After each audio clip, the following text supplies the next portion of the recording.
Hey guys, my name is Akash और इस polity के वीडियो लेक्चर में हम जानेंगे कि फंडामेंटल राइट्स क्या होते हैं और इसको कॉन्स्टिट्यूशन के कौन-कौन से आर्टिकल में इनको मेंशन किया गया है। तो चलो जानते हैं। देखो, जो फंडामेंटल राइट है ना, जो मूल अधिकार, उनको कॉन्स्टिट्यूशन के आर्टिकल 12 से 35 में इनका मेंशन किया गया है, ठीक है। तो देखो, आर्टिकल 12 के बारे में हम जानते हैं। तो आर्टिकल जो 12 है ना, इनमें इसमें राज्य की परिभाषा दिया गया है। मतलब राज्य क्या होते हैं? तो देखो, राज्य का मतलब ऐसा नहीं कि उत्तर प्रदेश, बिहार। पॉलिटी में राज्य का मतलब होता है कि केंद्र सरकार, राज्य सरकार और जितने गवर्नमेंट ऑफिशियल्स होते हैं, इनको राज्य कहा जाता है, मतलब स्टेट। तो कॉन्स्टिट्यूशन में राज्य का मतलब ये होता है, ठीक है। तो आर्टिकल 12 में राज्य की परिभाषा दिया गया है। आर्टिकल 13 में लिखा गया है कि जो कानून मूल अधिकारों का हनन करते हो वो समाप्त हो जाएंगे। मतलब केंद्र सरकार या राज्य सरकार कोई ऐसा कानून नहीं बना सकती जो मूल अधिकारों का हनन करती हो। अगर वो ऐसा कानून बनाएगी तो वो स्टॉक डाउन हो जाएगा, सुप्रीम कोर्ट उसे स्टॉक डाउन कर देगी, ठीक है। अब आर्टिकल 14 के बारे में जानते हैं। आर्टिकल 14 में कहा गया है कि विधि के समक्ष समता, मतलब जो कानून है उसके समक्ष में सारे लोग एक समान हैं, ठीक है। अब आर्टिकल 15 में देखते हैं। आर्टिकल 15 में कहा गया है कि धर्म, मूल वंश, जाति, लिंग या जन्म स्थान के आधार पर भेदभाव से निषेध। मतलब किसी को धर्म या उसके मूल वंश, जाति, लिंग या जन्म स्थान के आधार पर उससे भेदभाव नहीं किया जा सकता, ठीक है। आर्टिकल 16 में कहा गया है कि लोक नियोजन के विषय में अवसर की समानता। मतलब लोक नियोजन मतलब पब्लिक एम्प्लॉयमेंट होता है। मतलब सरकारी नौकरी में सभी के साथ अवसर की समानता की जाएगी। मतलब किसी को ऐसा नहीं है कि किसी को पब्लिक एम्प्लॉयमेंट में किसी के साथ भेदभाव किया जाएगा। सबके साथ अवसर की समानता किया जाएगा, ठीक है। आर्टिकल 17 में अस्पष्टता का अंत किया गया है। मतलब जो अनटचेबिलिटी है उसको हटा दिया गया है। जो पहले हुआ करता था ना, छुआछूत जैसे, तो अब ये सब ना ही सरकार करेगी, ना ही कोई व्यक्ति किसी के साथ कर सकता है। अनटचेबिलिटी को अबॉलिश कर दिया गया है, ठीक है। आर्टिकल 18 में उपाधियों का अंत किया गया है। तो जो पहले उपाधियाँ हुआ करती थी ना, जैसे राय बहादुर या विक्रमादित्य करके, तो जो पहले ऐसे उपाधियाँ हुआ करता था, अब कोई भी अपने नाम के साथ है ऐसी उपाधियों का नहीं लगा सकता।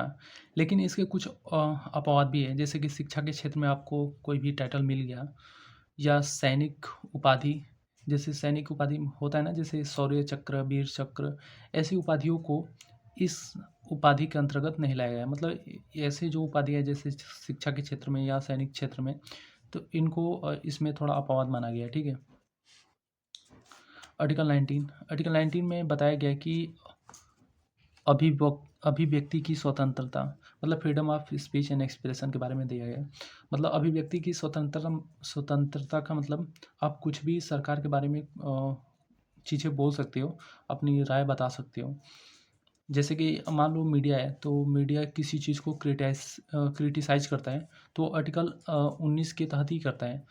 और आर्टिकल 19 के तहत आरटीआई भी आता है, जैसे राइट टू इन्फॉर्मेशन एक्ट भी कहते हैं, कि सरकार से कोई भी जानकारी लेनी होती है तो आप आरटीआई के तहत लेते हो। तो ये भी आर्टिकल 19 के तहत भी आता है। मान लो जो सोशल मीडिया पर आप कुछ भी ट्वीट करते हो या कुछ भी लिखते हो, तो आपको जेल नहीं जाना पड़ता है। क्यों? क्योंकि ये आर्टिकल 19 की वजह से ही है कि आपको अभिव्यक्ति की स्वतंत्रता मिली हुई है, ठीक है। अब आर्टिकल 20 के बारे में देखते हैं। आर्टिकल 20 में बताया गया कि अपराध के लिए दोष सिद्धि के संबंध में संरक्षण। मतलब कि कोई व्यक्ति खुद के खिलाफ गवाही नहीं दे सकता। जैसे फिल्मों में होता है ना कि पुलिस वाले मार के किसी को कहते हैं कि अपने खुद के खिलाफ गवाही दो, तो ऐसा नहीं हो सकता कि उसको एविडेंस नहीं माना जाएगा कोर्ट ऑफ लॉ के सामने। तो आर्टिकल 20 के बारे में बताया गया है। अब देखते हैं आर्टिकल 21। आर्टिकल 21 में बताया गया है कि प्राण एवं दैहिक स्वतंत्रता। प्राण और दैहिक स्वतंत्रता में बहुत कुछ आता है, जिसमें आ जाता है कि गरिमापूर्ण जीवन जीने का अधिकार, निजता का अधिकार, राइट टू प्राइवेसी आपने देखा होगा, और जीवन साथी चुनने का अधिकार, मतलब राइट टू मैरिज, आप किसी के साथ मैरिज कर सकते हैं। ये आर्टिकल 19 के साथ आर्टिकल 19 ही आपको ऐसा अधिकार देता है। और इसमें बहुत सारे अधिकार आते हैं, जैसे कि स्वच्छ पर्यावरण का अधिकार होता है, या सोने का अधिकार भी आता है। तो आर्टिकल 21 में बहुत सारे अधिकार आते हैं, ठीक है। अब देखते हैं आर्टिकल 21 ए। आर्टिकल 21 ए में आपको शिक्षा का अधिकार मिलता है।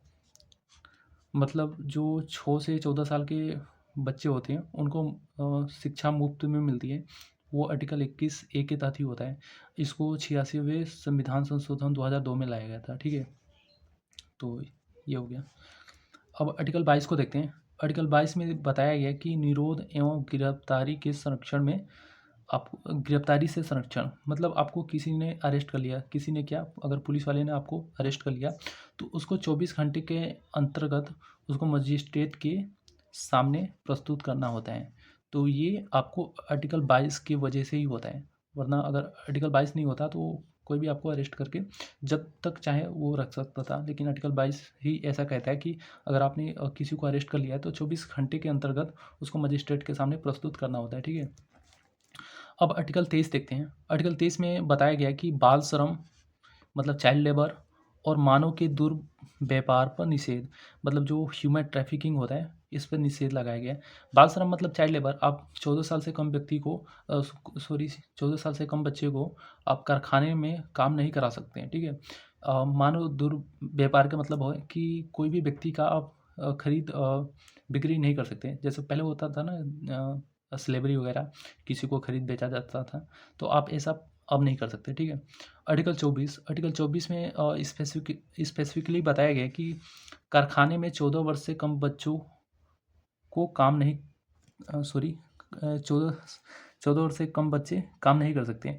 मतलब कि जितने भी 14 साल से कम बच्चे हैं उनको आप कारखानों में काम नहीं करा सकते हैं। ये आर्टिकल 24 के तहत एक क्राइम माना गया, ऑफेंस माना गया, ठीक है। अब देखते हैं आर्टिकल 25 के बारे में। जो आर्टिकल 25 है ना, ये धर्म को मानने तथा प्रचार करने की स्वतंत्रता प्रदान करता है। जैसे कि सबको पता है कि सारे लोग अपने धर्म को मानते हैं, क्योंकि हमारा देश सेकुलर है। तो वो हमारे कॉन्स्टिट्यूशन में बताया गया कि कोई भी अपना धर्म मान सकता है और उसका प्रचार प्रसार भी कर सकता है। यह आर्टिकल 25 के तहत हमें प्रोटेक्शन मिलता है, ठीक है। अब देखते हैं आर्टिकल 26 के बारे में। इसमें धार्मिक कार्यों के प्रबंधन की स्वतंत्रता। मान लो आपने कोई रिलीजियस इंस्टीट्यूशन आपने खोला है, ठीक है, तो उसका प्रबंधन आप खुद कर सकते हो।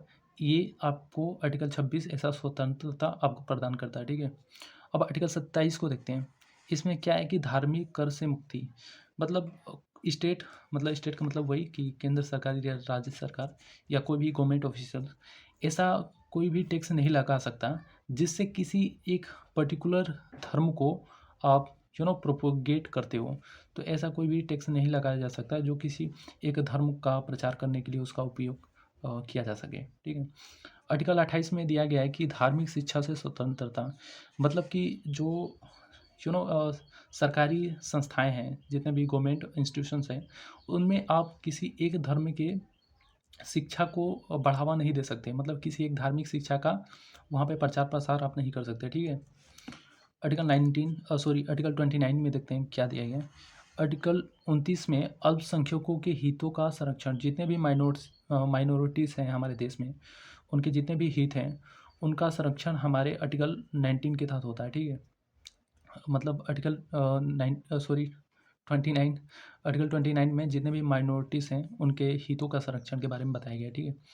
आर्टिकल 30 में देखते हैं क्या दिया गया कि अल्पसंख्यकों के द्वारा शिक्षा संस्थान की स्थापना तथा उनके प्रशासन का अधिकार। अब जितने भी माइनॉरिटीज़ हैं हमारे देश में, ठीक है, वो अपना एक शिक्षण संस्थान, मतलब एजुकेशनल इंस्टीट्यूशन खोल सकते हैं, और उनको जो चलाना है वो किस तरह से चलाना चाहते हैं, उनका प्रशासन उनके हाथ में है, वो किस तरीके से चलाना चाहते हैं। जैसे आपको पता होगा कि कई सारे ऐसे माइनॉरिटीज़ इंस्टीट्यूशन है, वहाँ पे रिजर्वेशन नहीं होता है, ठीक है। तो उस तरीके का ये प्रावधान कर सकते हैं, और उनको कैसे रन करना है, इसका भी उनके पास अधिकार होता है, ठीक है। अब आर्टिकल 31 को देखते हैं। आर्टिकल 31 में संपत्ति का अधिकार एक टाइम पे था पहले, लेकिन इसे 44वें संविधान संशोधन द्वारा हटा दिया गया है।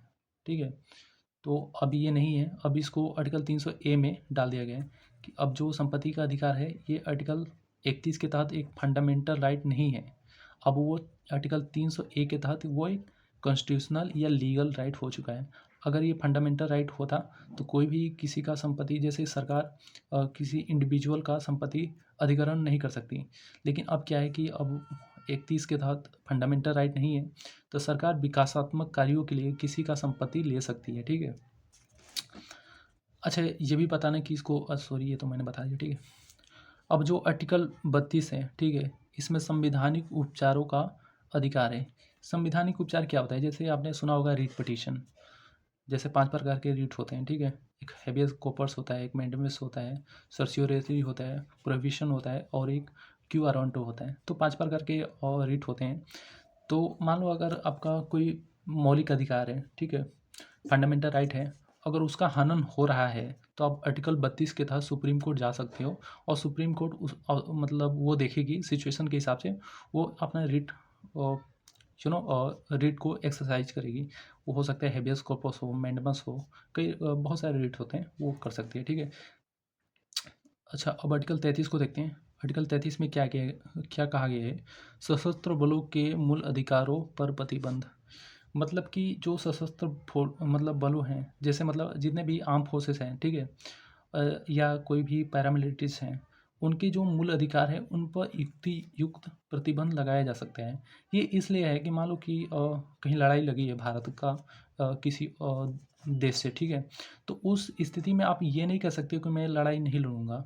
उनको जो जितने भी आर्म फोर्सेस हैं उनको लड़ाई लड़ना पड़ेगा, उनका वहाँ पे मूल जो अधिकार है उस पर प्रतिबंध लग जाएगा। ठीक है, ये आर्टिकल 33 के तहत इसमें प्रावधान किया गया है। ठीक है, अब देखते हैं आर्टिकल 34 के बारे में क्या गया। आर्टिकल 34 कहता है कि मार्शल लॉ वाले क्षेत्र में मूल अधिकारों पर प्रतिबंध। मान लो हमारे देश में कोई ऐसा इलाका है जहाँ पे मार्शल लॉ लगा है, तो वहाँ पे जो लोग रह रहे हैं उनका जो मूल अधिकार होता है उस पर रिस्ट्रिक्शन लग जाता है। वो इसलिए कि मान लो जो जहाँ पे मार्शल लॉ लगा है वो कहीं ना कहीं एक क्रिटिकल कंडीशन होगा वहाँ पे, इसलिए वहाँ पे मार्शल लॉ लगा हुआ है। अगर वहाँ पे लोग अपना जो फंडामेंटल राइट्स हैं उसको एक्सरसाइज करेंगे तो कहीं ना कहीं जो एक टेंशन होता है कम्युनिटी के बीच में वो बढ़ जाएगा। तो उस चीज़ को मतलब कम करने के लिए आर्टिकल 34 को लाया गया था। ठीक है, आर्टिकल 35 में देखते हैं क्या प्रोविज़न है। तो आर्टिकल 35 में ऐसा प्रोविज़न है कि मूल अधिकारों से संबंधित कानून बनाने की शक्ति संसद को है, न कि राज्य विधानसभा को। मतलब जितने भी मूल अधिकार है जो मैंने यहाँ तक बताया आपको 12 से लगा के 35 तक, इससे संबंधित कोई भी कानून बनाना है तो ऐसी शक्ति सिर्फ संसद के पास है, ना कि राज्य विधानसभा को। जैसे कि मान लो एक मूल अधिकार 17 है, 17 में क्या कहा गया? अनटचेबिलिटी को अबोलिश कर दिया गया है, मतलब छुआछूत अब नहीं रहेगा। अगर छुआछूत से संबंधित कोई भी कानून बनाना है तो वो संसद ही बना सकती है, कोई राज्य विधानसभा नहीं बना सकती है। ठीक है, तो ये 12 से लेकर 35 तक हमारे फंडामेंटल राइट्स हो गए। और मैंने ये ज़्यादा डिटेल में नहीं बनाया, मतलब बताया है, क्योंकि डिटेल में बताता तो काफ़ी समय लग जाता है। जैसे कि आर्टिकल 19 है, जैसे आर्टिकल 19 है या आर्टिकल 32 है, तो ये काफ़ी इनके ऊपर काफ़ी इनको डिटेल में बताया जा सकता है, लेकिन वीडियो काफ़ी लंबा हो जाएगा। तो अगर कभी डिटेल में बताना हो तो अलग से इनके लिए एक लेक्चर लाना पड़ेगा। ठीक है, तो ये फंडामेंटल राइट्स हो गए। तो नेक्स्ट वीडियो में हम DPSP के बारे में जानेंगे, directive principle of state policies के बारे में। तो अभी के लिए इतना ही। So thank you.